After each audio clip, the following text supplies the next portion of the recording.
Jaya.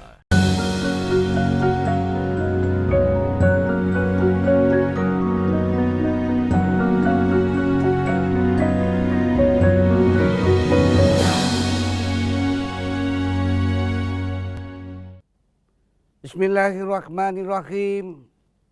Assalamualaikum warahmatullahi wabarakatuh.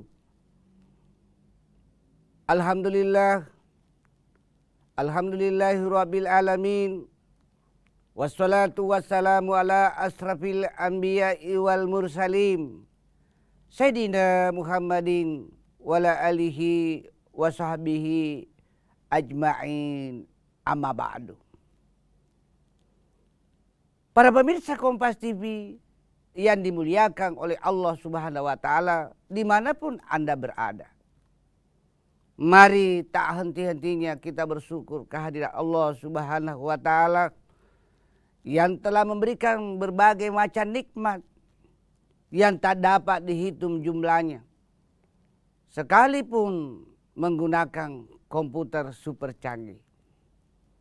Sebagai contoh, Allah memberikan sepasang mata secara gratis yang nilai jualnya jika didonorkan mata kita kepada orang yang membutuhkan mata di Singapura dihargai sekitar 2 miliar. Jantung kita diberikan oleh Allah secara gratis. Yang nilai jualnya juga jika kita siap mendonorkan jantung kita kepada yang membutuhkan demi menyelamatkan dan memperpanjang saudara kita. Di Singapura memiliki juga nilai jual sekitar 2 miliar. Mana lagi nilai nikmat dari hati, kaki, kepala, pendengaran dan sebagainya.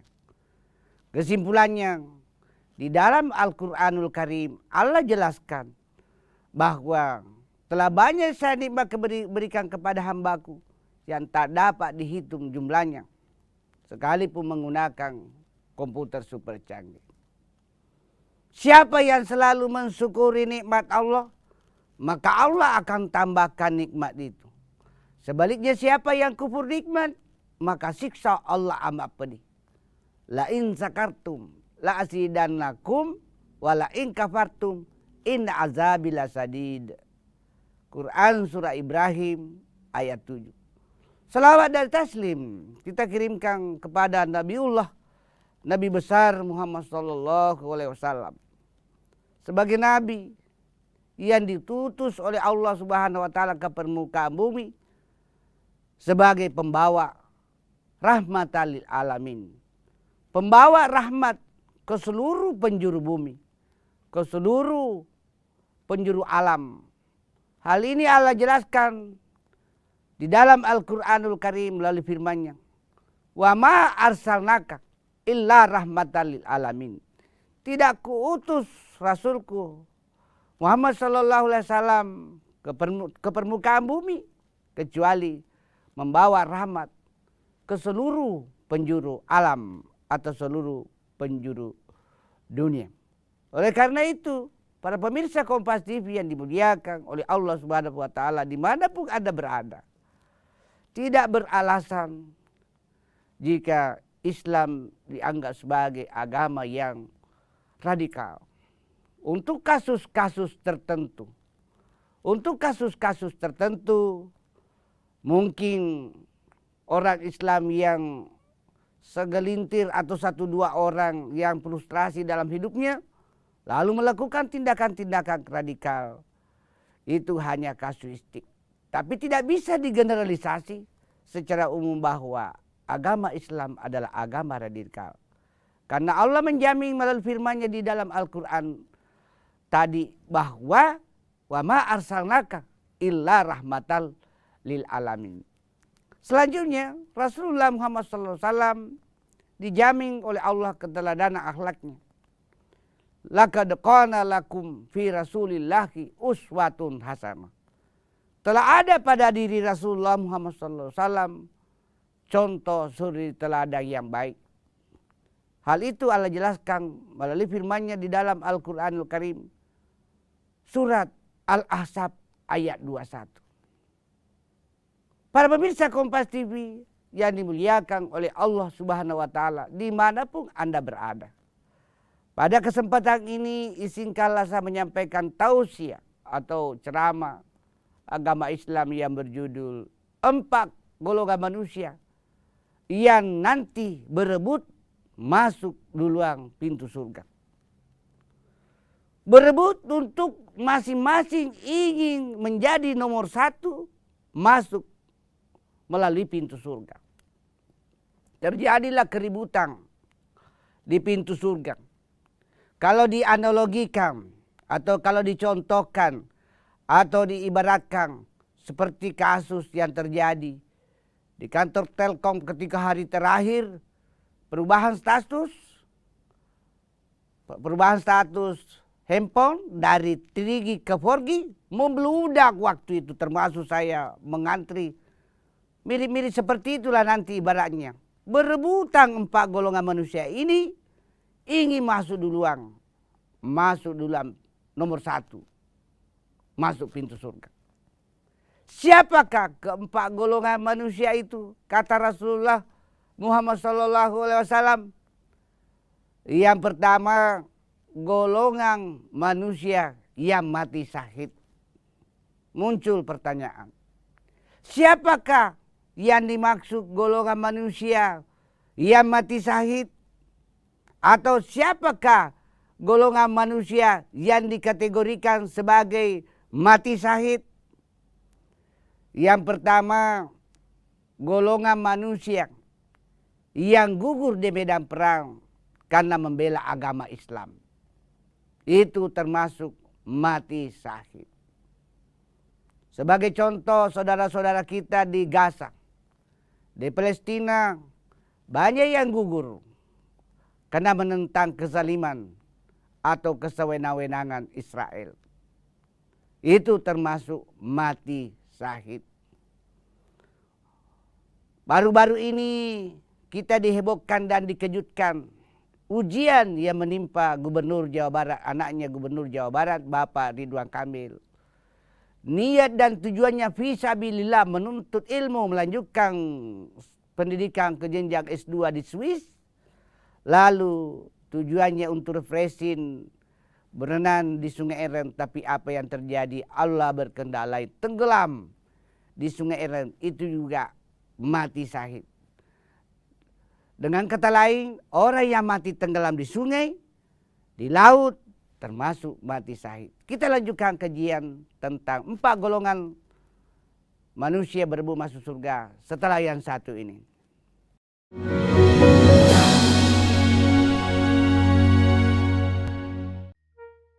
Kok gambarnya gini sih? Mami! Kenapa? TV kita banyak semutnya gini, kamu naruh gula ya di situ ya? Menurut papi, mami yang bikin ini TV banyak semutnya. Aduh, ada apa ini ribut-ribut? Kenapa? Tadi tuh kita nyalain TV, tiba-tiba gambarnya banyak semutnya tuh. Jadi kalian tuh masih menyaksikannya siaran analog TV ya? Bukan digital? Jika pesawat TV kamu sudah digital ready, cukup pilih tombol menu pada remote TV.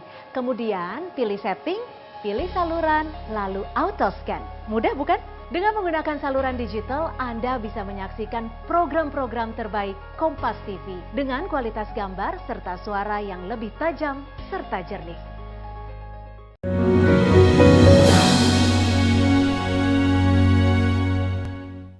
Para pemirsa Kompas TV yang dimuliakan oleh Allah Subhanahu wa Ta'ala, dimanapun Anda berada. Kita lanjutkan kajian tentang 4 golongan manusia yang berebut masuk pintu surga. Siapa lagi yang dikategorikan manusia yang mati syahid? Seorang ibu hamil yang mengalami kelainan kehamilan lalu meninggal sebelum melahirkan, dan bayi yang dikandungnya juga meninggal di dalam kandungan, itu termasuk juga mati syahid. Seorang ibu yang melahirkan, sukses melahirkan dengan normal, bayinya normal, tapi karena sesuatu dan hal-hal, karena juga ajal sudah menjemput, lalu ibu yang melahirkan tadi meninggal. itu juga disebut mati syahid. Seorang nelayan yang keluar rumah dengan niat untuk mencari nafkah di sungai, di laut untuk menangkap ikan demi untuk menghidupi anak istri-istrinya, anak dan istrinya, lalu kecelakaan tenggelam perahunya di laut atau di sungai, itu juga mati syahid. Baru-baru ini kita juga dihebohkan kecelakaan yang meninggalkan, yang membuat satu pasangan suami istri meninggal di tempat di Baru. Selama satu pasangan suami istri ini niatnya keluar rumah fisabilillah mencari nafkah untuk menghidupi keluarganya, apalagi keluar rumah untuk mengurus agamanya Allah, mengurus masjidnya Allah, mengurus pesantrennya Allah, mengurus rumah-rumah tahfiz atau rumah penghafal Quran, mengurus panti-panti asuhan, mengurus perguruan tinggi Islam, lalu kecelakaan di Baru, mati di tempat karena menabrak mobil yang sedang parkir, itu juga mati syahid. Oleh karena itu para pemirsa Kompas TV yang dimuliakan oleh Allah Subhanahu wa taala, setiap kita keluar rumah niatkan fisabilillah, berjalan di jalan Allah untuk mengurusi dunia sekaligus juga untuk investasi akhirat. Para pemirsa Kompas TV yang dimuliakan oleh Allah Subhanahu wa taala, kelompok yang ketiga yang akan berebut saling siku menyiku untuk duluan masuk pintu surga, yaitu kelompok kedua, yaitu kelompok orang yang hajinya mabrur. Siapakah yang dimaksud orang yang hajinya mabrur? Itu dapat dikenali dari ciri-ciri perilakunya atau kebiasaannya. Kalau sebelum berhaji orang tersebut suka bersinang, suka berjudi, baik judi online maupun judi manual, suka membuli tetangganya, suka mencuri, suka meminum keras dan narkoba, tidak pernah datang ke masjid salat berjamaah, bahkan Jumatan pun hanya 2 kali setahun. Tapi setelah dia berhaji di Makkah Al-Mukarramah dan Madinah Al-Munawwarah, akhirnya sadar 180 derajat, berubah total. Yang setelah kembali ke tanah air, rajin ke masjid, salat 5 waktu, dan melaksanakan salat sunnah rawatib lainnya serta sunnah-sunnah lainnya. Berhenti berjudi, berhenti berzina, berhenti berjudi online dan manual, berhenti membuat sakit hati tetangganya,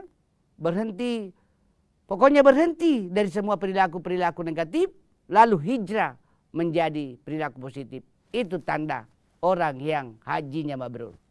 Rasulullah bersabda, orang yang hajinya mabrur tak ada yang lain balasannya kecuali surga.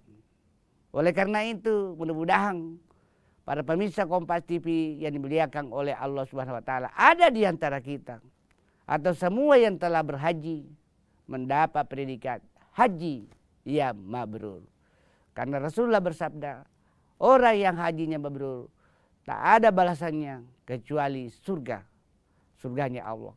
Para pemirsa Kompas TV yang dimuliakan oleh Allah Subhanahu wa taala dimanapun Anda berada, kelompok ketiga yang akan nanti berebut saling siku menyiku untuk duluan nomor 1 masuk pintu surga, yaitu kelompok orang kaya yang dermawan. Kaya tapi dermawan. Di dalam masyarakat, berdasarkan kajian sosiologi dan berdasarkan kajian pendidikan agama Islam, dalam suatu komunitas, dalam suatu masyarakat, ada 2 kelompok orang yang kaya, yaitu ada orang kaya yang dermawan, ada orang kaya yang pelit karena tidak dapat hidayah dari Allah Subhanahu wa taala. Bagaimana ciri-ciri orang kaya yang dermawan? salah satu tokoh Sulawesi Selatan yang bisa saya contohkan, yang bisa membangun masjid sekitar 165 masjid di Sulawesi Selatan. Salah satu tokoh Sulawesi Selatan itu orang tua kita, guru kita, senior kita, yaitu Bapak Haji Andi Sose. Luar biasa. Mereka punya investasi akhirat yang sangat luar biasa. Sehingga selama hidupnya beliau selalu dapat berkah dari Allah. Jarang kita dengar sakit. Dan selalu keluarganya dirahmati oleh Allah Subhanahu wa Ta'ala. Ciri berikutnya orang yang kaya yang dermawan, yaitu dia menginfatkan sebagian hartanya untuk membangun masjid. Karena janji Allah, siapa yang membangun masjid semata-mata ikhlas karena Allah, semata-mata ingin mencapai ridhonya Allah, maka Allah akan membangunkan istana di surga.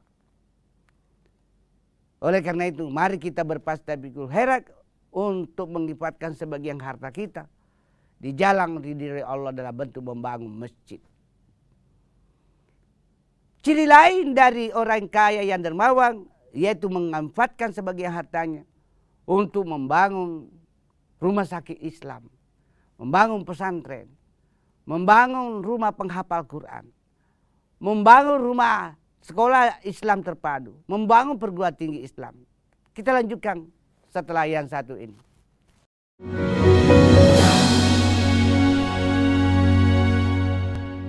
Sambut era TV digital bersama Kompas TV. Jika pesawat TV kamu belum digital ready atau bukan smart TV, siapkan set-top box dan sambungkan ke antena. Kemudian pilih tombol setting pada remote TV, lalu tekan auto scan. Jika pesawat TV kamu sudah digital ready, cukup pilih tombol menu pada remote TV. Kemudian pilih setting, pilih saluran, lalu auto scan. Mudah bukan? Dengan menggunakan saluran digital, Anda bisa menyaksikan program-program terbaik Kompas TV dengan kualitas gambar serta suara yang lebih tajam serta jernih.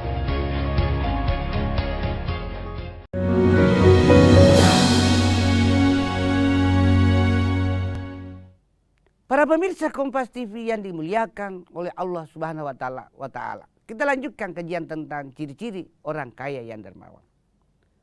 Selain membangun masjid, panti-panti asuhan Islam, rumah sakit Islam, rumah penghafal Quran, sekolah-sekolah Islam terpadu, perguruan tinggi Islam, dia juga rela menginfatkan sebagian tanahnya dalam rangka pembangunan infrastruktur umum, berupa pembangunan rel kereta api, misalnya pembangunan rel kereta api Poros Parepare Makassar, pembangunan jalan tol, pembangunan jalan lingkar Maminasata, itu berinvestasi amal jariah.